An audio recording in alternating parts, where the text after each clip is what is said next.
Subhanallah walhamdulillah wa la ilaha illallah Allahu akbar wa la haula wa la quwwata illa billahil aliyyil azim.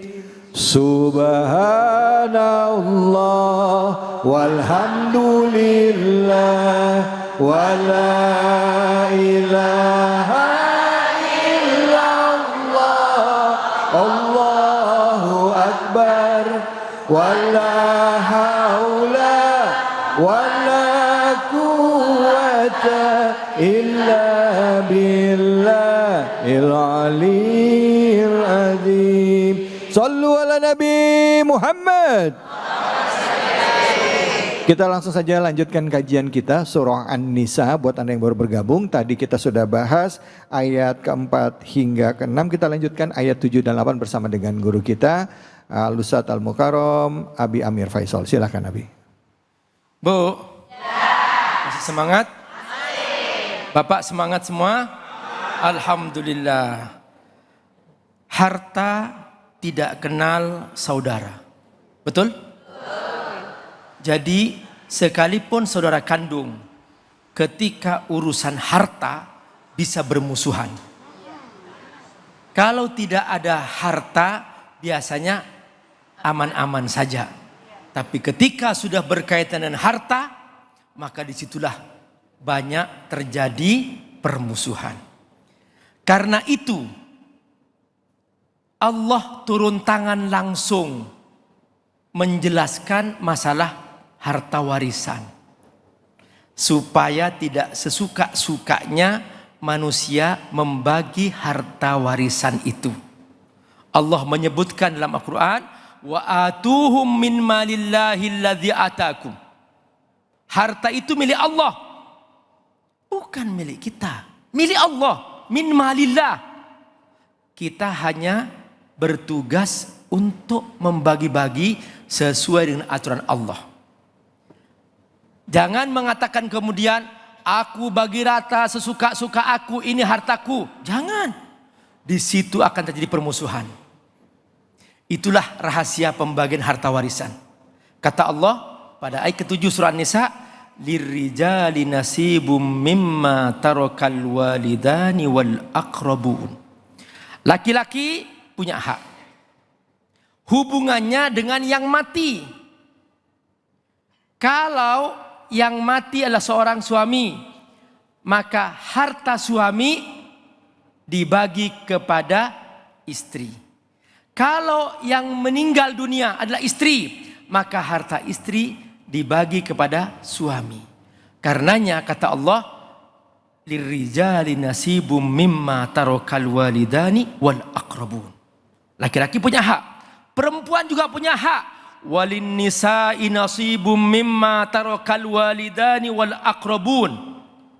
Sedikit atau banyak, mimma qalla minhu aw kasur. Nasibam mafruḍa, sesuai dengan ketentuan. Jangan bagi-bagi sendiri. Sekalipun disepakati, ayo kita sepakat bagi sama rata, sama-sama. Itu namanya sepakat untuk melanggar aturan Allah Subhanahu wa ta'ala. Jangan coba-coba melawan Allah. Permusuhan akan muncul ketika kita tidak ikut aturan Allah.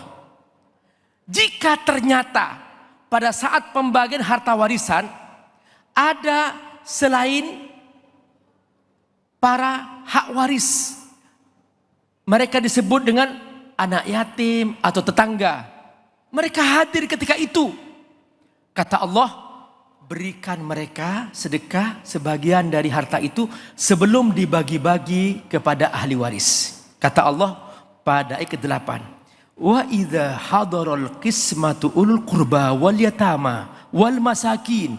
Jika yang hadir tiba-tiba melihat langsung pembagian harta warisan, itu bisa berupa kerabat, berupa anak yatim, berupa orang miskin, farzuquhum minhu, bagi mereka sebelum dibagi-bagi kepada ahli waris. Wa qulu lahum qawlan ma'rufa, dan katakan kepada mereka perkataan yang baik.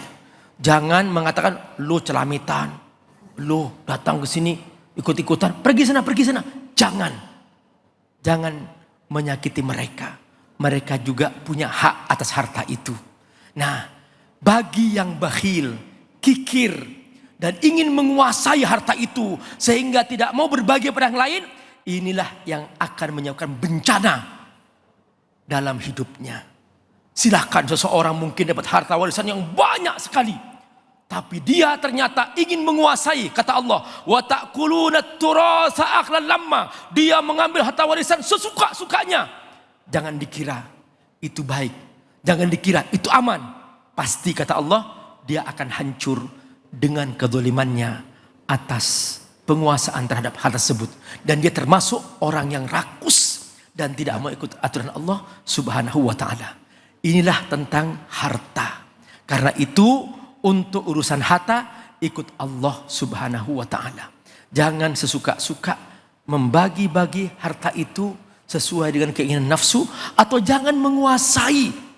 Lantas kemudian saudara yang itu sudah kaya jangan dikasih dah. Maka sikap seperti ini akan menyebabkan bencana kehancuran dan bencana permusuhan dalam keluarga itu. Semoga Allah menjaga kita semua dalam musibah harta ini. Amin ya rabbal alamin. Bu. Ya. Pak. Ngeri ya ternyata harta warisan ya. Ya, warisan yang seharusnya bisa menjadi keberkahan buat kita, jadi sepertinya harta panas sepertinya ya Bu ya. Betul apa betul?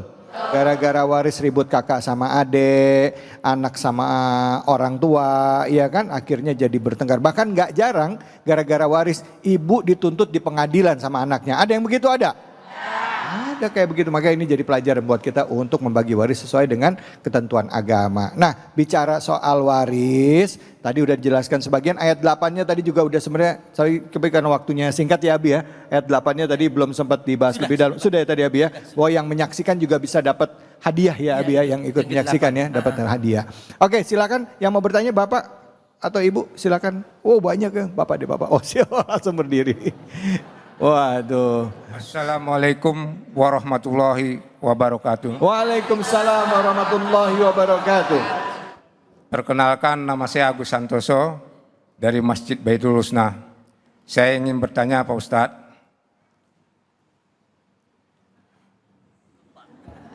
Silakan Pak, silakan. Tarik napas. Bagaimana hukumnya kalau ada anak menuntut warisan dari orang tuanya, padahal orang tuanya masih hidup? Terima kasih. Wassalamualaikum warahmatullahi wabarakatuh. Waalaikumsalam. Sebentar Pak, boleh tanya sebentar. Ini orang tuanya masih hidup, artinya ayahnya masih hidup, ibu juga masih hidup.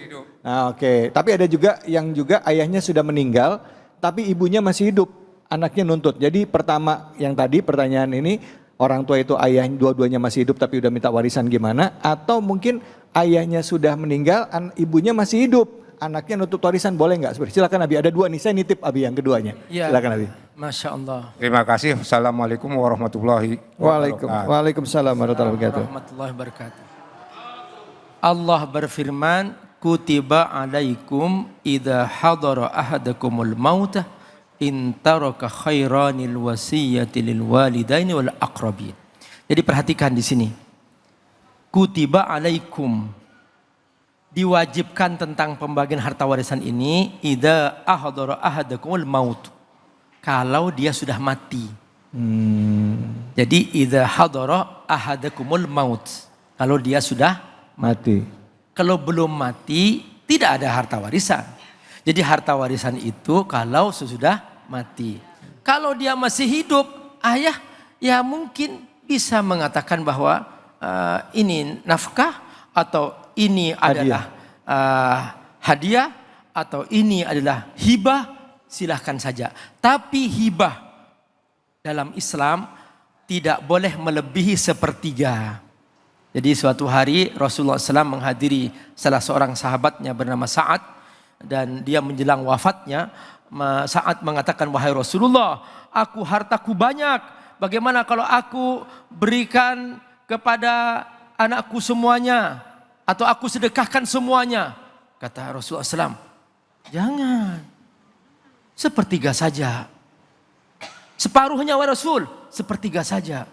Kamu tinggalkan anak-anakmu, keluarga kamu dalam keadaan cukup, itu lebih bagus daripada mereka nanti serba kekurangan, lalu kemudian setelah itu mereka ngemis-ngemis pada orang lain. Jadi kalau masalah hibah, jangan semuanya. Karena bapak kalau meninggal harus ada yang namanya harta warisan. Tidak boleh lantas kemudian dibagi semuanya masih hidup, tidak boleh. Nah, karena itu harta Allah.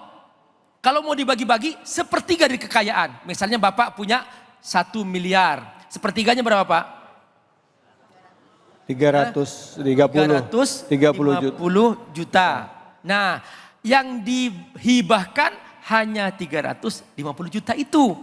Jangan kemudian bapak menghindar dari harta warisan. Setelah itu dibagi semuanya 1 miliar. Itu nggak boleh. Karena di sana ada aturan Allah yang harus bapak penuhi. Ya. Inilah pentingnya harta warisan itu. Oke, nah kalau misalnya ayahnya sudah tiada, ibunya masih ada. Kadangkala anak itu sungkan nanya, karena ada yang bilang ibu masih hidup lo udah minta warisan katanya gitu. Nah itu gimana Abi? Bicara waris itu apakah tunggu orang tua kedua-duanya meninggal baru kita bicara warisan atau gimana? Silakan. Ya. Jadi kalau ayah meninggal dunia, maka harta yang milik ayah dibagi-bagi dulu. Berapa hak ibu, berapa hak anak. Maka setelah dibagi-bagi semuanya sesuai dengan ketentuan Allah Subhanahu wa taala, maka kemudian setelah itu silahkan kalau dia mau berbagi.